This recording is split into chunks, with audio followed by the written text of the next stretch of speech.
आपल्या जॉब पासून बेबी पर्यंत कुठेही पेन झालं तरी तो अटॅकचे लक्षण असू शकते. मी ऑइली खात नाही तर मी सेफ आहे, हे खरं आहे का? बाहेरचं खाणं खाल्ल्यामुळे अटॅक होतात, बीपी वाढते, ही नक्की गोष्ट खरं आहे. तर मग लाईफस्टाईल चेंज पुरेसं नसेल तर मेडिसिन्स घ्याव्या लागतात का? आणि जर त्या घ्याव्या लागत आहेत तर मग त्या कायमच्या सुरू ठेवाव्या लागतात का? खूप चांगला प्रश्न विचारलाय तुम्ही. आपल्याला इथे एक गोष्ट लक्षात ठेवायची आहे, फिट आणि हेल्दी या दोन गोष्टी सेम नाही आहे.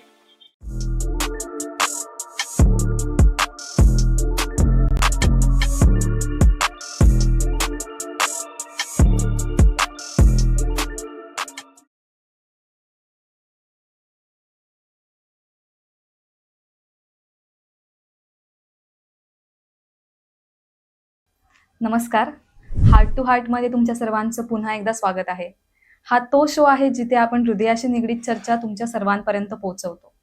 आता एक प्रश्न आहे. हायपरटेन्शन हा शब्द ऐकला की तुमच्या डोक्यातील पहिली प्रतिमा काय असते? पांढरे केस, 50-60 वर्षांचा माणूस, बरोबर? पण धक्कादायक वाटतंय ना? आजकाल 20-30 वर्षाच्या वयोगटांमध्ये बीपी आढळून येतोय. तर आपण आता काही मिथ्स मोडून काढू, अर्ली सायन्स ओळखू आणि आपण ह्यावर प्रत्यक्षात काय करू शकतो हे समजून घेऊ.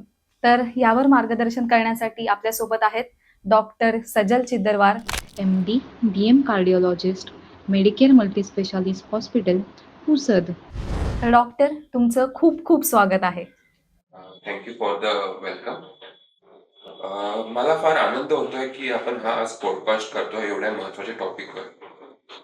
जर या पॉडकास्टचा फायदा आज एकाही व्यक्तीला झाला, एकाही व्यक्तीचं हेल्थ सुधारली, तर हा पॉडकास्ट आपण सक्सेसफुल समजूया. डॉक्टर, बीपी तर 50 नंतरची समस्या आहे, तर मग एवढे तरुण लोक का त्रस्त आहेत? हे एक एज ओल्ड कन्सेप्ट आहे की बीपी, शुगर किंवा इव्हन हृदयाचे अटॅक येणं की हे वयाच्या 50व्या किंवा 60 वर्षानंतर होते. पण बदलत्या काळानुसार या सगळ्या बिमाऱ्या खूप लवकर येणं सुरू झाले आहे. 20 वर्ष, 25 वर्ष, 30 वर्ष ही एज अशी आहे ज्याच्यात या गोष्टी खूप लाईटली घेतल्या जातात. पण आम्ही डे टू डे प्रॅक्टिसमध्ये जे आमच्याकडे पेशंट्स येतात त्याच्यात हे बघितलं गेलं आहे की 20 वर्षापासूनच बीपीची बिमारी सुरू होणं हे आजकाल आपल्याला आढळतं. याची कारणं भरपूर आहेत. पण आता जी आपल्याला एक गोष्ट लक्षात ठेवायची आहे की जर तुम्ही 20 वर्षाचे असाल, 25 वर्षाचे असाल, तर जर डॉक्टरकडे जाऊन तुमचं बीपी वाढलं आहे तर तुम्ही त्याला लाईटली घेऊ नका. हे विचार करू नका की माझं वय कमी आहे तर मला या बिमाऱ्या होणार नाही. या बिमाऱ्या प्रत्येक वयात होऊ शकतात. 50 वर्षानंतर होणारे कारणं वेगळे आहेत, 20 वर्षाच्या वयात होणारे कारणं वेगळे आहेत. पण कोणतंच वय असं नाही आहे ज्याच्यात आपण म्हणू शकतो की मला या बिमाऱ्या होत नाही. ओके डॉक्टर, हे आता क्लिअरली समजलंय की हायपरटेन्शन हे 50ल्या लोकांसोबतच तरुण लोकांमध्ये सुद्धा का आढळतंय. पण डॉक्टर, एखादा व्यक्ती बाहेरून हेल्दी दिसतो, जिम करतो, फिट पण आहे, इंस्टाग्राम रेडी पण आहे, पण तरीही त्यांना बीपी असू शकतो का? खूप चांगला प्रश्न विचारलाय तुम्ही. आपल्याला इथे एक गोष्ट लक्षात ठेवायची आहे, फिट आणि हेल्दी या दोन गोष्टी सेम नाही आहे. जो माणूस हेल्दी आहे तो फिट राहू शकतो, पण जो माणूस फिट आहे तो हेल्दी असेलच याची गॅरंटी नाही आहे. आजकालच्या सोशल मीडियाच्या जगात फिट म्हणजे आपण मस्क्युलर याच्याशी इक्वेट करतो, जेव्हा की तो कन्सेप्ट चुकीचा आहे. फिट असणं हेल्थ वाईज बिलकुल वेगळा कन्सेप्ट आहे. म्हणून जे तुम्ही पॉइंट विचारलाय, जिम जातोय म्हणून फिट आहे, हे चुकीचं आहे. जो माणूस मस्क्युलर आहे, खूप हेवी वेट उचलतो, तो हेल्दी आहे असं नाहीये. आणि नक्कीच जे माणूस जिम मध्ये जाऊन मसल बनवलाय त्यांनाही बीपी असू शकते, त्यांनाही इतर डिसिजेस पण असू शकतात. म्हणून मी जिम मध्ये जातो, मी 50 किलो वजन उचलू शकतो, त्याच्यामुळे मी हेल्दी आहे असं नाही आहे. तुम्ही फिट असाल याच्यासाठी, फिट आहात की नाही आहात याच्यासाठी रुटीन ब्लड चेकअप करणं जरुरी आहे, रुटीन बीपी चेक करणं जरुरी आहे, आणि तुम्ही कोणत्या एक्सरसाइजेस करतात हे गरजेचं आहे. आजकाल जिम मध्ये जाणारे लोक स्टिरॉइड्स घेऊन, एक्स्ट्रा प्रोटीन्स घेऊन बॉडी बनवतात, आणि याच गोष्टी आहेत जे त्यांना हेल्दी पासून अनहेल्दी करण्यात. तुम्ही रुटीन जर एक्सरसाइजेस तुमच्या रनिंग, सायकलिंग, स्विमिंग या एक्सरसाइजेस तुम्ही रुटीन करू शकत आहात, तर तुम्ही हेल्दी असण्याची शक्यता जास्त आहे. पण फक्त रेग्युलर जिम करून तुम्ही हेल्दी असाल याची काही गॅरंटी नाहीये. तर तुम्ही जर जिम मध्ये जात असाल, तुम्ही स्वतःला फिट समजत असाल, तर एक रुटीन ब्लड चेकअप करून घ्या, रुटीन बीपी तपासून घ्या. या गोष्टींनी आपण सांगू शकतो की तुम्ही हेल्दी आहात की नाही. बाप रे! प्रिय श्रोते हो, जरी तुम्ही जिम करत असाल, फिट असाल, तरीही तुम्हाला बीपी हा असू शकतो. त्याच संबंधित डॉक्टर मला एक क्वेश्चन आहे, की बीपी ह्या केसमध्ये शरीर काही संकेत देतं का? हा जो तुम्ही प्रश्न विचारलाय की या सगळ्या गोष्टींची लक्षणं काय आहेत, हा प्रश्न खूप जास्त विचारला जातो. आणि याच्यावर लक्ष देणे याच्यासाठी गरजेचं आहे कारण की आज जे लोक हे ऐकत आहेत त्यांनाही हे काही सिम्पटम्स असतील, हे लक्षणं असतील, पण ते दुर्लक्ष करत आले. तर फक्त बीपीच नाही तर शुगरचे आणि हृदयाचे काही तुम्हाला काही अटॅक येण्याचे हे लक्षणं आहेत. हे बरेचसे लक्षणं कॉमन आहेत. तर काही काही लक्षणं जे आपल्याला लक्षात ठेवायचे आहे. पहिली गोष्ट आहे, बीपी वाढलेल्यामुळे डोकेदुखी होऊ शकते. बीपी वाढल्यामुळे आपल्याला दिसण्यात प्रॉब्लेम येऊ शकतो, धुंदळ दिसू शकते. तिसरी गोष्ट आहे, चालताना दम लागणं, चालताना छाती भरून येणं, थोडंही काही काम केलं, थोडी जड वस्तू उचलली किंवा जिना चढताना घाम सुटणं, चक्कर येणं, बेशुद्धीसारखं होणं, या सगळ्या गोष्टी या गोष्टीचे लक्षण असू शकतात की तुमचा बीपी वाढलेला आहे किंवा तुम्हाला हृदयाचा काही डिसीज असू शकते. या सगळ्या गोष्टींकडे लक्ष द्या. पण जो सगळ्यात महत्वाचा पॉइंट आहे की याच्यातली मला काहीही गोष्ट नाहीये तर मला बिमारी असू शकते का? बिलकुल असू शकते. बऱ्याचदा जेव्हा बीपी वाढलेलं राहते ते एका दिवसात वाढलेलं नसते.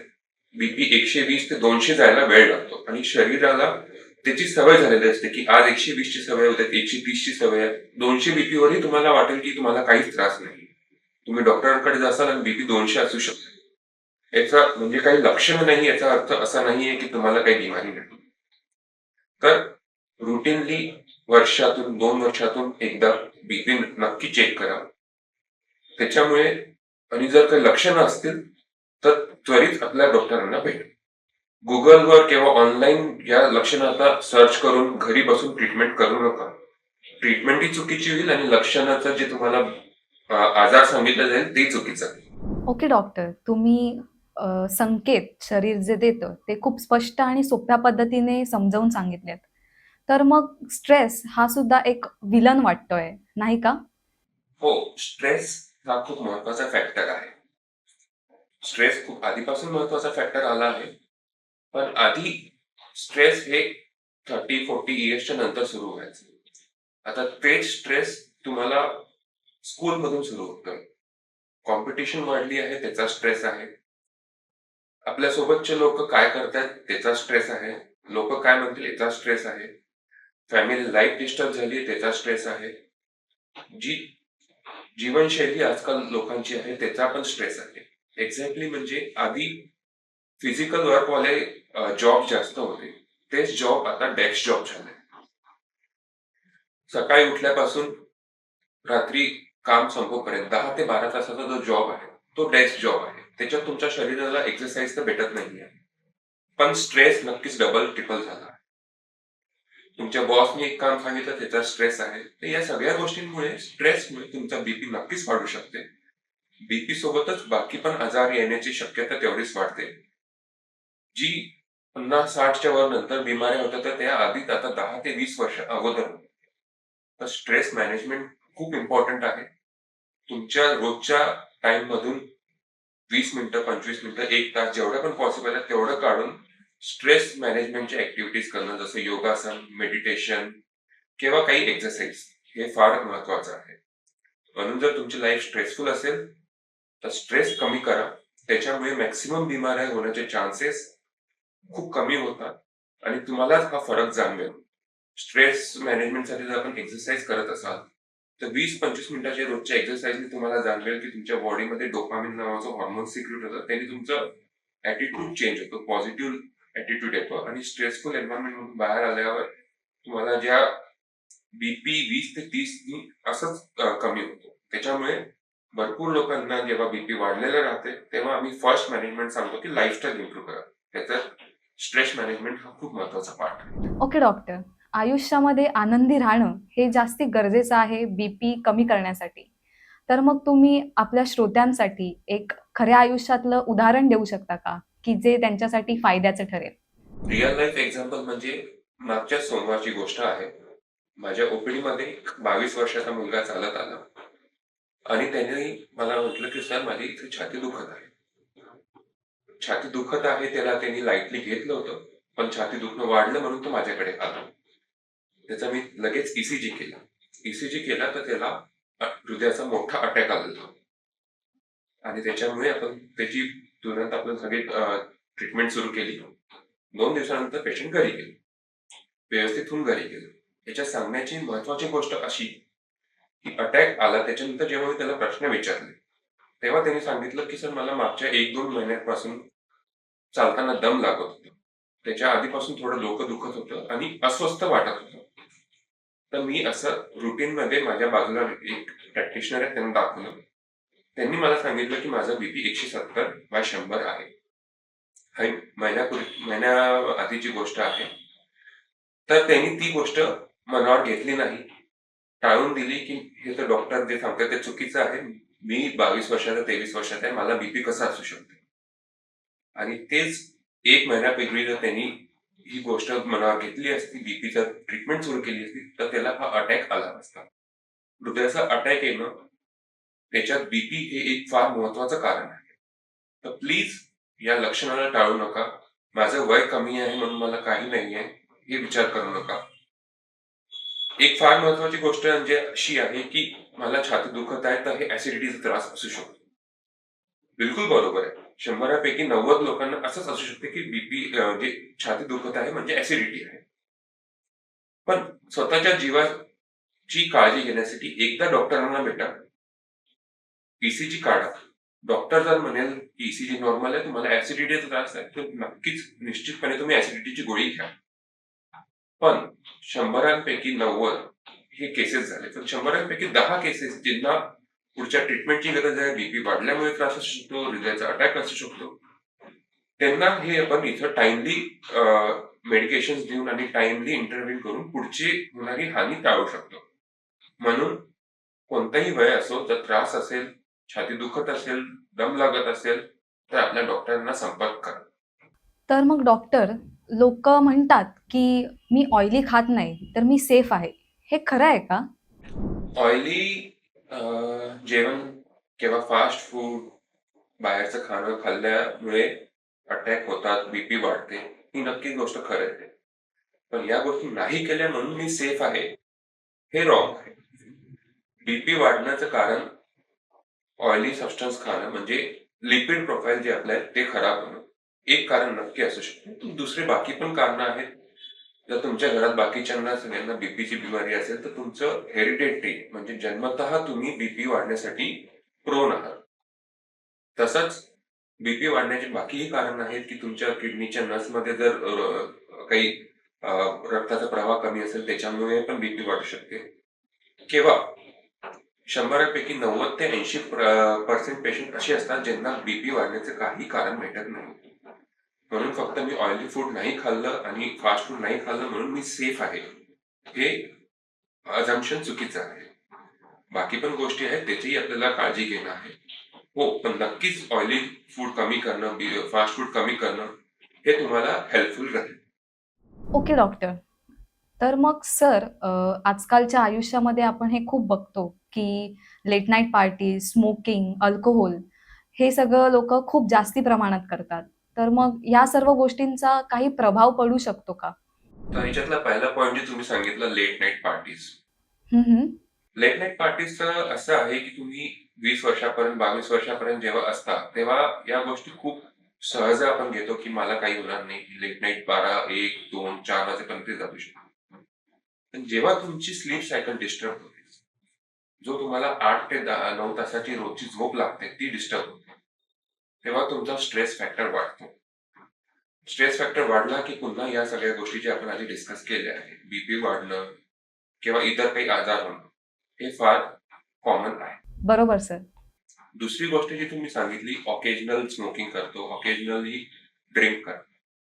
सगळ्यात आधी तो ऑकेजनल ही डेफिनेशन पर्सन टू पर्सन वेगळी आहे. ज्याला जास्त प्यायची सवय तो पण स्वतःला ऑकेजनल म्हणतो ज्याला कमी प्यायची सवय तो पण ऑकेजनल म्हणतो. तर ऑकेजनल ड्रिंक हा शब्द खूप वेग आहे. पण जर कोणी पर्सन किंवा कोणी व्यक्ती ड्रिंक करत नाही, स्मोक करत नाही आणि कोणी रोजच्या 1-2 ड्रिंक्स घेतो, 1-2 स्मोक करतो, तर नक्की जो ड्रिंक करतो आणि स्मोक करतो त्याची रिस्क वाढलेली आहे. हम्म. कारण की आपल्याकडे रुटीन चेकअपचा कन्सेप्ट नाहीये. तर कोणाला आधीपासून जन्मतः किती रक्ताच्या किती बिमारी आहे, कोणाचं कोलेस्ट्रॉल किती वाढलेलं आहे, कोणाचं बीपी किती वाढलेलं आहे, शुगर आहे नाही आहे, या गोष्टी माहीत नाही. म्हणून फक्त दोन जण सोबत बसले आहेत, तर एकाने बघितलं की दुसरा रोज स्मोक करतो, त्याला काही झालं नाही म्हणून मलाही काही होणार नाही, हे अझम्पशन फार चुकीचं आहे. ऑकेजनल हा शब्द खूप वेगळी यूज करू शकतो. स्वतःला नॉर्मल म्हणण्यासाठी, स्वतःला अल्कोहोलिक नाही म्हणावं, स्वतःला स्मोकर नाही म्हणावं, याच्यासाठी लोक हा ऑकेजनल शब्द यूज करतात. तर ते करू नका. जितकं तुम्ही या व्यसनांपासून दूर राहाल तितकं तुम्ही हेल्दी राहाल. अच्छा डॉक्टर, तर जसं आपण बोललो की आजकालच्या वयोगटामध्ये हे जास्ती प्रमाणात आढळून येते, तर मग कोणत्या वयापासून बीपी चेक करणं हे स्टार्ट केलं पाहिजे? तर हा महत्वाचा प्रश्न आहे की आपण चेकअप कधी करायला पाहिजे. तर तुम्ही 40 ते 45 वर्षाच्या वर असाल तर फर्स्ट चेकअप तर तुम्ही त्वरित करून घ्या. जर नॉर्मल असेल तर वर्षातून एकदा चेकअप करणं फार गरजेचं आहे. बेसिक चेकअप करा, शुगर करा, बीपी टेस्ट करा आणि तुमच्या डॉक्टरांना भेटा. जर काही नवीन गोष्ट सांगितलं तर चेक करा. 40 इयर्स म्हणजे 40 वर्षाच्या खाली असाल तर 20 ते 40 या एज मध्ये एक चेकअप रुटीन तुम्ही करून घ्या जेव्हा तुम्हाला जमेल लवकरात लवकर.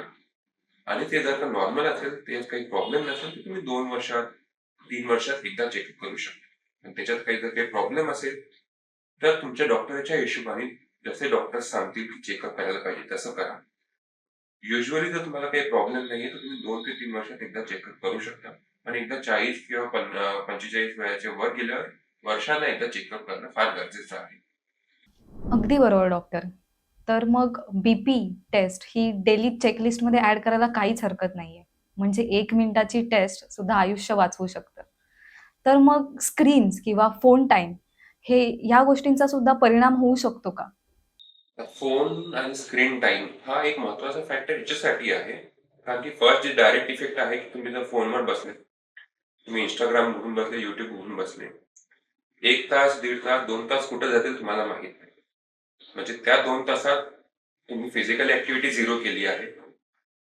तुमचा स्ट्रेस लेवल नक्कीच वाढला आहे कारण की तुम्ही बघताय की बाकी लोक हे आणतायत, या गोष्टी विकत घेतात, तिकडे फिरायला चालले, तिकडे फिरायला चालले आणि आपण काहीच नाही करतोय. ही एक जे निगेटिव्ह फिलिंग येते ते पण एक स्ट्रेसफुल गोष्ट आहे.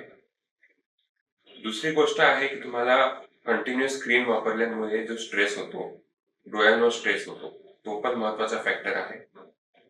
आणि तिसरी इम्पॉर्टंट जी गोष्ट आहे की कंटिन्युअस फोनवर राहणं ही चांगली गोष्ट याच्यासाठी नाहीये की कारण की फोनमुळे होणाऱ्या ज्या रेडिएशन्स आहेत त्या पण हार्मफुल आहेत. तर कंटिन्युअस फोन वापरू नये, स्क्रीनवर वापरू नये. प्रत्येक तासात एक 5 मिनिटाचा का होणार एक ब्रेक घ्या, थोडं जवळपास वॉक करा, म्हणजे तेवढीच तुमची बॉडी ऍक्टिव्ह राहील. बरोबर. कठीण आहे, पण योग्य आहे. तर मग सर, ह्याच्यासाठी काही मॅजिक फॉर्म्युला आहे का? मॅजिक फॉर्म्युला म्हणून तर काही नाहीये, पण फार कॉम्प्लिकेटेड पण गोष्टी नाहीये. जसं आपण आतापर्यंत डिस्कस केलं आहे. पहिली गोष्ट स्ट्रेस कमी करणं. तुम्हाला एक हेल्दी लाईफस्टाईलसाठी ज्या गोष्टी करायच्या ते कराव्या लागतील. लाईफस्टाईल मॉडिफिकेशन हा एक शब्द नेहमी वापरला जातो. त्याचा अर्थ आहे की तुमची डेली ऍक्टिव्हिटीमध्ये कमीत कमी 30 मिनिटं ते 1 तास तरी तुम्ही ऍक्टिव्ह राहा. एक्सरसाइज करा. तुम्हाला जी एक्सरसाइज जमेल ती करा.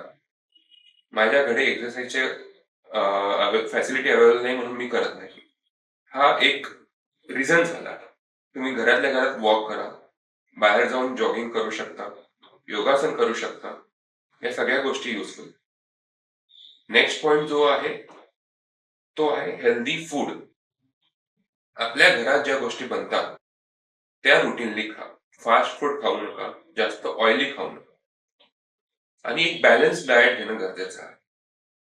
आजकाल ऑनलाईन बघितलं जाते की प्रोटीन रिच फूड घ्या, मग मी प्रोटीन सप्लिमेंट सुरू करेल. हे चुकीचं आहे. प्रोटीन सप्लिमेंट तेव्हा हेल्पफुल आहे जेव्हा तुमची त्या अमाऊंटची एक्सरसाइज आहे, तर प्रोटीन सप्लिमेंट गरजेचं आहे. अदरवाईज नॉर्मल जे आपल्या घरी बनते, भाजी पोळी वरण भात सलाद, या गोष्टी ऍडिक्वेट प्रपोर्शन मध्ये घेणं हे फार महत्वाचं आहे.